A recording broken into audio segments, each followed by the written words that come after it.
مسدد نے بیان کیا، ان سے حشیم بن بشیر نے، ان سے ابی بشر نے، ان سے سعید بن جبیر نے، اور ان سے ابن عباس رضی اللہ عنہ نے سورہ بنی اسرائیل کی آیت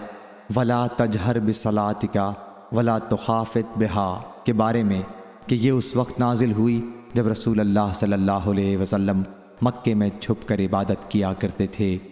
جب آپ نماز میں آواز بلند کرتے تو مشرکین سنتے، اور قرآن مجید اور اس کے نازل کرنے والے اللہ کو اور اس کے لانے والے جبرائیل علیہ السلام کو گالی دیتے، اور آن حضرت صلی اللہ علیہ وسلم کو بھی۔ اس لیے اللہ تعالیٰ نے فرمایا کہ اپنی نماز میں نہ آواز بلند کرو اور نہ بالکل آہستہ، یعنی آواز اتنی بلند بھی نہ کر کہ مشرکین سن لیں، اور اتنی آہستہ بھی نہ کر کہ آپ کے ساتھی بھی نہ سن سکیں، بلکہ ان کے درمیان کا راستہ اختیار کر۔ مطلب یہ ہے کہ اتنی آواز سے پڑھ کہ تیرے اصحاب سن لیں اور قرآن سیکھ لیں، اس سے زیادہ چلا کر نہ پڑھ۔ صحیح بخاری حدیث نمبر 7490۔